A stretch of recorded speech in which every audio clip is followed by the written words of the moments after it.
Баршаңызға сәлем, құрметті тыңдарман. Менің YouTube каналыма қош келдіңіз. Арнама тіркеліп кетуді ұмытпаңыз. Мен сіздерге бүгін аудиокітап ұсынатын боламын. Бай әке, кедей әке. Менде екі әке болды, бай және кедей. Біреуі білімді және ақылды, докторлық дәрежесі бар, 4 жылдық университетті 2 жылда аяқтап шыққан адам. Сонымен қатар Стэнфорд, Чикаго және солтүстік батыс университеттерінде оқыған. Екінші әкем 8-ші класты да аяқтамаған. Екеуі де үлкен мансапқа ие болған және өмір бойы екпінді жұмыс істеген адамдар. Екеуі де көп табыс тапқан. Біреуі ғұмыр бойы қаржы тапшылығымен күресумен болса, екіншісі Гавайядағы ең бай адамдардың бірі болған. Біреуі $10 миллион өзінің отбасына, қайырымдылық орындары мен шіркеуге өсиет етіп дүниеден өткен. Екіншісі өзінен кейін төленбей қалған есеп шоттарын қалдырған. Екеуі де мықты, ардақты және сыйлы адамдар болған. Екеуі де маған ақыл кеңестер беретін. Бірақ олар қарама қайшылықты және әртүрлі болатын. Олар менің білім алуыма үлкен мән беретін. Егерде менде бір ғана әке болғанда, мен оның кеңестерін қабылдап, немесе қабылдамаған болар едім. Олар екеу болғандықтан маған екі пікірді, біреуі байдікі, екіншісі кедейдікі, үнемі салыстырып отыруға мүмкіншілік берді. Олардың пікірлерін қабылдауға немесе қабылдамай тастауға жағдайым бола тұра, олардың айтқан сөздерін, терең ойларын салыстырып, өз ойымның елегінен өткізіп, таңдап алуды мақұл көрдім. Дегенмен, бұл жағдайдың бір қиыншылығы, бай әкем әлі де болса байып үлгірген жоқ еді, ал кедей әкем кедей болып үлгіріп еді. Екеуінің де мансаптары жақында ғана басталған еді. Екеуі де өз отбастарын қамтамасыз етулері қажет еді. Бірақ ақша туралы олардың көзқарастары тым әртүрлі болатын. Мысалы, біріншісі ақшаға құнығу барлық жаман істің түп тамыры десе, екіншісі барлық жаман істің түп тамыры ақшаның жоқтығы дейтін. Менің бала кезімде осындай беделді екі әкенің ықпалымен өмір сүру қиынға соқты. Мен жақсы әрі тіл алғыш бала болғым келді, бірақ олар маған қарама-қайшы пікірлер айтумен болды. Әсіресе ақша жөнінде көзқарастарының ерекшеліктері маған үлкен ой салатын. Осының бәрін зерттеп түсінуге итермелейтін. Сөйтіп олардың айтқан сөздері жөнінде көп ойлана бастайтын болдым. Менің біраз уақытым ойлануға, әсіресе ол неге бұлай дейді дегенге кететін. Біреуінің айтқан пікірін екіншісіне сұрақ етіп қоятынмын. Әрине маған, оныкі дұрыс, мен мұнымен келісемін, немесе шал өз айтқанын өзі білмейді деп қоя салуға болатын еді. Алайда менде екі жақсы көретін әкелер болғандықтан көп ойланып, ең аяғында өз пікірімді қабылдауға әкеліп соқтыратын. Ақырында біреудің пікірін жай тыңдап, қабылдап, немесе одан бас тартқанша өзінше ойланып шешім қабылдаудың артықшылығына көзім жетті. Байлардың одан сайын байи түсуі, кедейдің одан әрі кедейленуі, ал орта класс өкілдерінің қарыздан шықпаушылығы себептерінің бірі ол адамдардың ақшаның не екенін мектепте білмей, үйде білушілігі. Бала ақшаның не екенін ең бірінші өз ата-анасынан үйренеді. Ал кедей бала баласына ақша туралы не айта алады? Ол тек қана мектепте оқы және тырысушы бол дейді. Мүмкін бала мектепті жоғары бағалармен аяқтар, бәрібір онда қаржы туралы кедейдің ой пікірі қалыптасады. Себебі ол бала кезінен үйренген. Мектеп ақша жөнінде оқытпайды. Мұғалімдер ғылыми және кәсіби біліктерін арттыруға тырысып, қаржы туралы ойласпайды. Міне сондықтан банкирлер, дәрігерлер мен бухгалтерлар мектепте жақсы оқығандарына қарамастан өмір бойы қаржы тапшылығын сезінумен болады. Біздің мемлекетіміздің көп қарыздары бар. Мұның басты себебі жоғары білімді саясаткерлер мен үміткерлер шенеуніктерінің қаржы жөнінде білімдерінің мардымсыз және шала болуларының салдарынан. Олар қаржы мәселелері туралы көбі сауатсыз шешімдер қабылдаушылықтары болып табылады. Мен алдағы жаңа мыңжылдықта материалдық және дәрігерлік көмек ететін миллиондаған адамдар не болар екен деп ойлаймын. Сөз жоқ, өз отбасыларына немесе үкіметке тәуелді болады.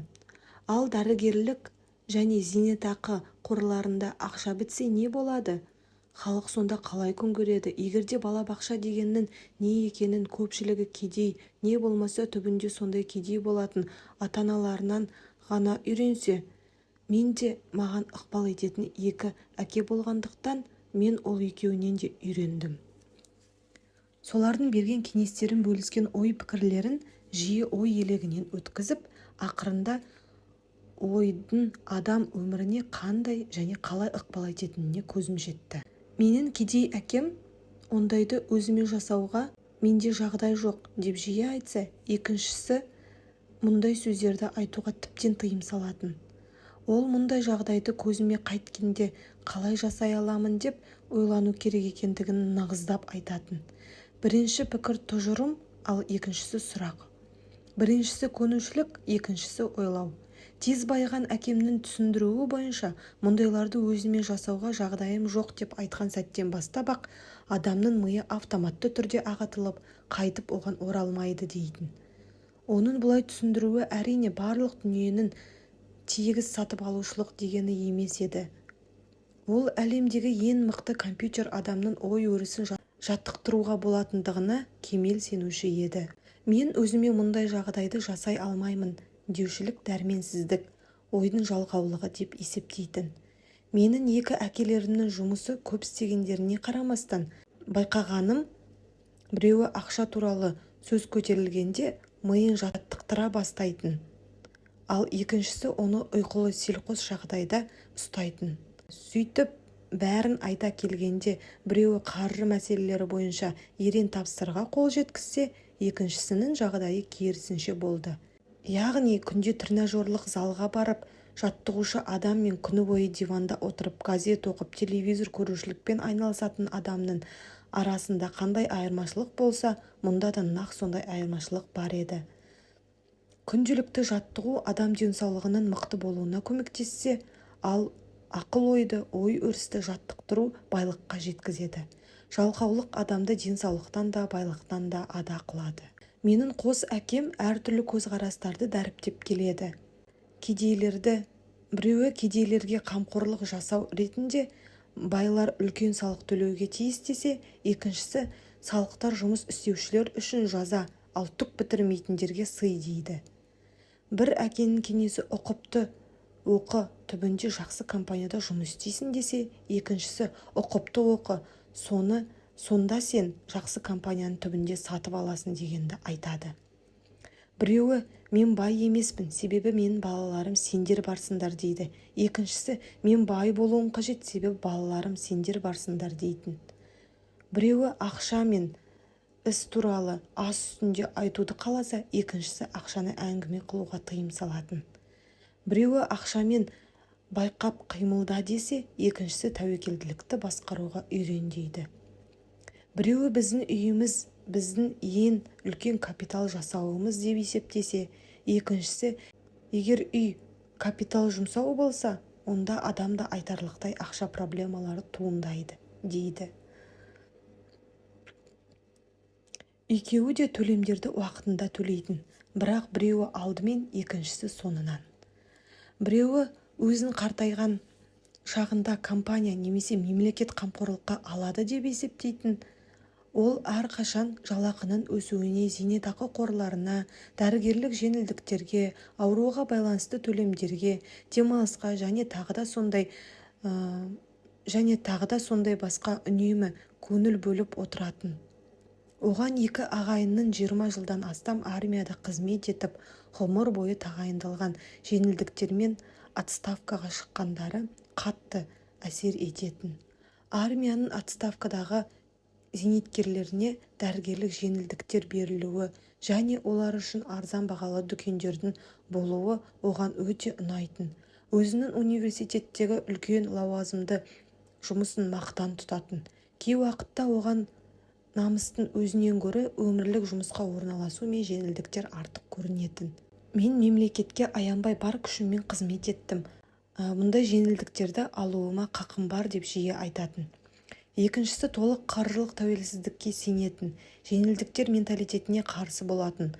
Олар адамдарды әлсіз әрі кедей қылады. Адамға қаржылық біліктілік қажет деп тұжырымдайтын ол. бір әкем үлкен күшпен 10 шақты долларды әзер жинайтын, екіншісі өз ақшасын әртүрлі салымдыққа салатын. Біріншісі мені жақсы жұмыс табу үшін әсерлі резюме жазуға үйрететін, екіншісі маған басқаларды да жұмыспен қамтамасыз ету мақсатында ойластырылған қаржы және бизнес жоспарларын қалай жасау керектігін көрсететін. Сөйтіп, екеуінің де ықпалы маған адам өміріне ойлану тәсілінің қалай әсер ететіндігін көріп білуге мүмкіндік беретін. Мен шындығында адам ойының өмірде қалай қалыптастыратындығын байқадым.